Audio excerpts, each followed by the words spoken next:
Hey, thanks for watching. I'm Espen Kraft. Now, usually in my series, What Was In It, I go through one issue of a keyboard or tech magazine from the 80s. But today we're going to go through no less than 3 different issues of Keyboard Magazine. One from 1981, one from 1982, and one from 1984. And rest assured, in these are some glorious ads and features. And the first one is Keyboard Magazine, issue November 1981, with Patrick Moraz at the front there. This is in great shape. It cost $1.50 in 1981, 90p in the UK. And look at that. The first ad that greets us is the mighty Jupiter 8. How about that? Love it? What a great ad. Vibrant, colorful. I'm reading from the ad here. When we set out to create the Jupiter 8, we decided that its most important design parameter should be depth. Depth in every area, from the creation of the sound to its ultimate performance. Roland knew how to phrase it. Did they succeed? In hindsight, I'd say yes. At the bottom right there, they say, "We want you to understand the future." I've always been curious about the color scheme, the color design of this synthesizer. I assume it's based in old organ style of coloring. But if someone knows exactly what was going on in the heads of those designing this, please let me know in the comment section. I love the color scheme of the Jupiter 8, as does so many other people.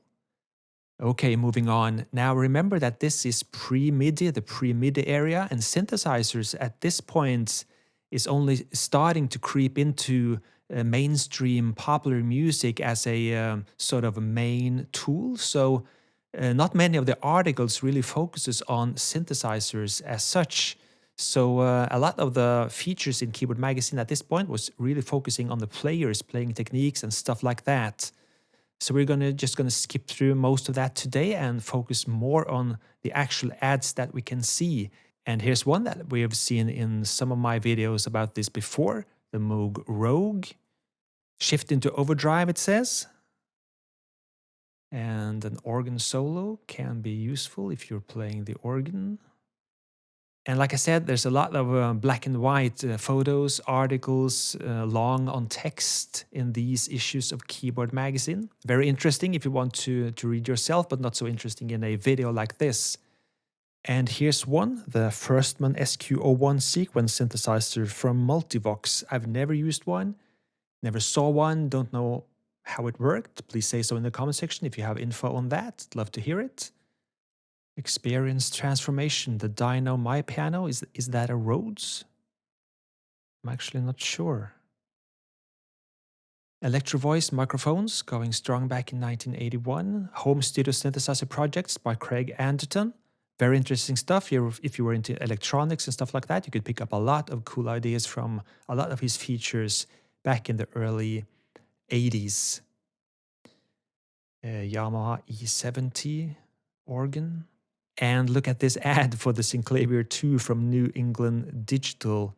I don't think their budget for ads were very high back then. It doesn't seem so. Crumar really spent a lot of money on colorful ads back in the day, as you will see. And Roland, of course. Again, remember, organs were a big thing in the late 70s and early 80s. And here's an example of that, the Crumar Triology, strings, synthesizer, and organ rolled into one, sort of a Korg Trident opponent.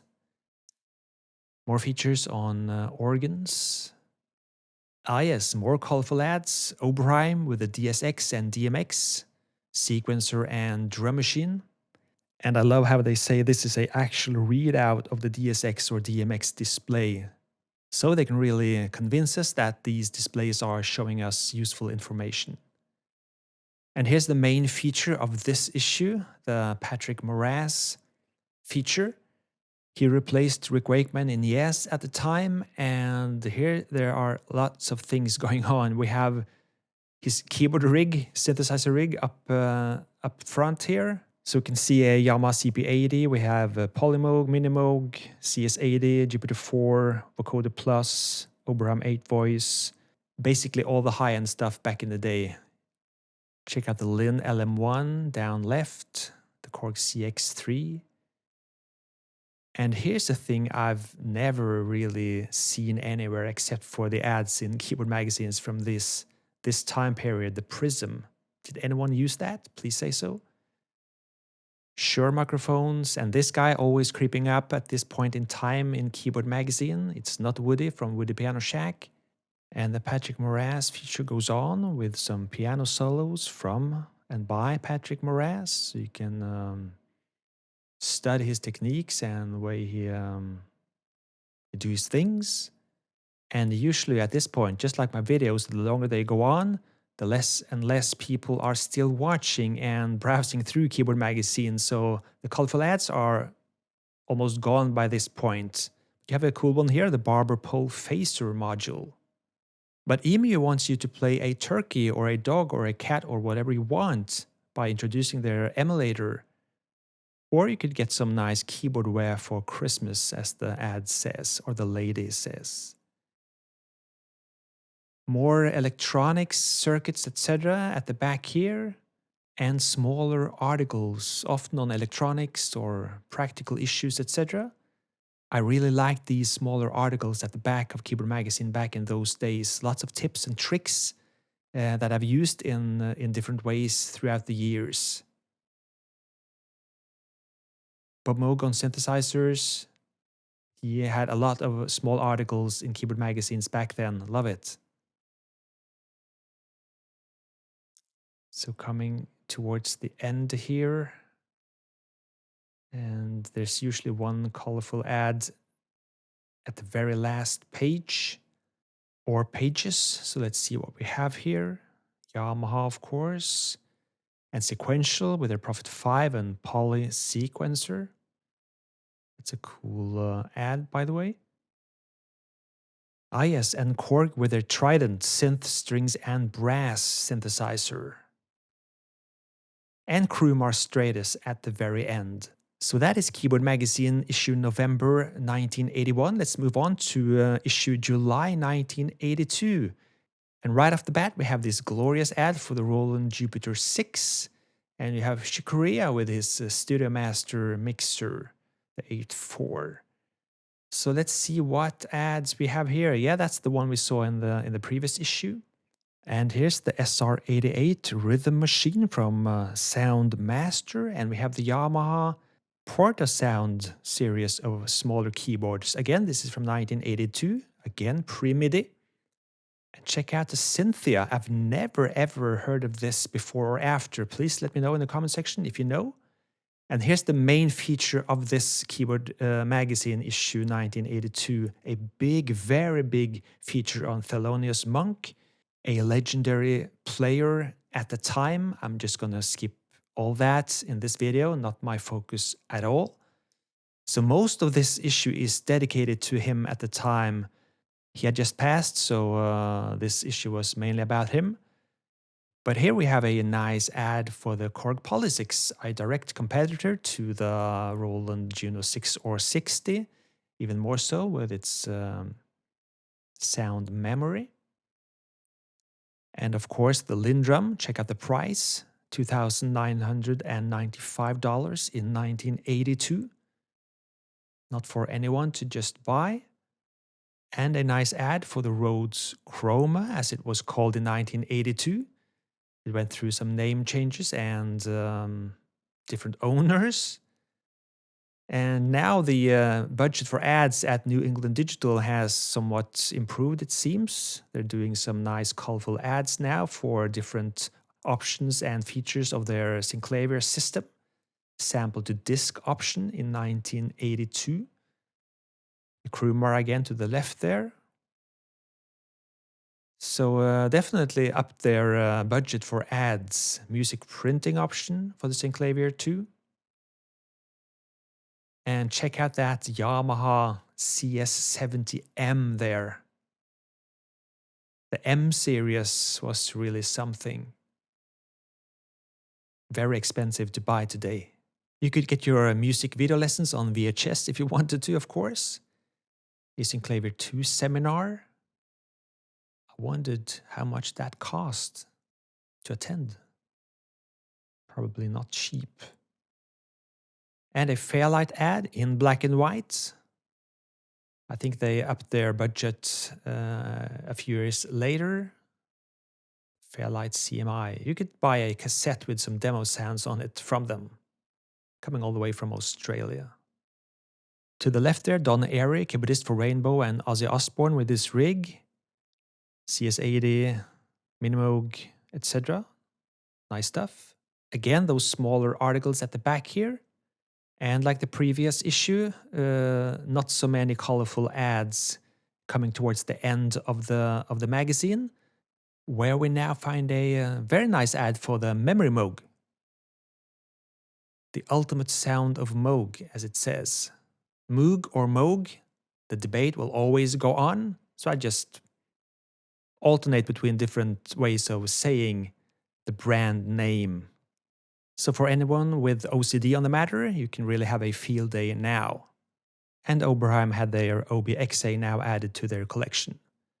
And that's a nice ad for the Monopoly, which was sort of new at the time. And Synergy, which I always see ad for, but never saw in real life. And this is the last issue today. This is September 1984, and this is one of my most scruffy issues of Keyboard Magazine, read to death. And by now, Korg started to pay for those first couple of pages in Keyboard Magazine. So we have the Korg Super Section, a sort of rhythm machine, bass and chords, and the Poly 800. Now we're into the MIDI era, so now we'll see ads for synths and keyboards with MIDI more and more. The Poly 800, the first version with the analog chorus. The second one, the MK2, had the digital delay, so beware of that if you're planning to buy a Korg Poly 800. And now the Roland Juno of choice is the 106, of course, with MIDI. And here's Kashif, producer for George Benson. He will not record in a studio without a synclavier, obviously. I don't record there, as he says. Okay. And here's Seal with the DK6000 and the expander. Check out the Commodore 64 at the top there, controlling the software. Really nice. Music software. The Lin again. Check out the EEPROMs there to change out sounds. And a feature on Frank Serafin. He made sound effects for movies back then. Lots of high-end movies, and he has lots of high-end stuff as well. Maybe a Voyager 8 from Octave Plateau Electronics, one of my grail synths. I'd love to try one of these. And some ads for keyboard stands. We stand alone, that's pun intended. Nice wordplay there. The Synthesizer Workshop. Oh, there's Mark Knopfler. He's a hero of mine. And NAMM 1984. Musical instruments mate with personal computers. The MIDI invasion continues. So this was really exciting times. That's the Yamaha DX1, of course. Brand new back then. You have a stack of sequential circuit stuff. You can see some Psycho MIDI interfaces, actually. Not Psycho, but Psycho, the clock watch manufacturer. They were actually doing keyboards and MIDI stuff back then. You have someone trying out the AX80 from Akai. Akai was brand new in making synthesizers back then. And here's a rack full of memory moogs, and Roland has a rack of MKS modules. What exciting times it must have been to participate in back then. I can vaguely remember it from my Norwegian standpoint. Never went to NAMM or anything. The Frankfurt Messe was the closest we have here, but that was not something me as a 15-year-old boy could go to back in 1984, of course. Techniques with their SXK250 portable keyboard. Goodman Music. Keyboard megastores. Of course, my hero, Johann Sebastian Bach. Black Beauty, Soundcraft, of course.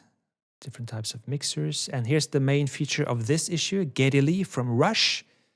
Originally the bass player and vocalist, but he was soon into synthesizers as well. And check out that PPG. This monkey will blow your doors off. That's quite the ad. And I won't go into detail on the Geddy Lee feature here, but I noticed that he mentions the PPG in the article as one of his favorite keyboard synthesizers because it's a hybrid system, analog and digital, and it really gives him, as he says, a palette of sounds that are really unique. So he really likes the PPG, it seems, in the article. I wonder if he feels the same now. And as the article goes on, I must confess that I didn't listen a whole lot to Rush back in the day, but I've started to like them more and more as the years gone by. Kurzweil ad for their pianos, K250 it seems, and they were big and expensive. And you know the drill by now, we're coming towards the end of this issue.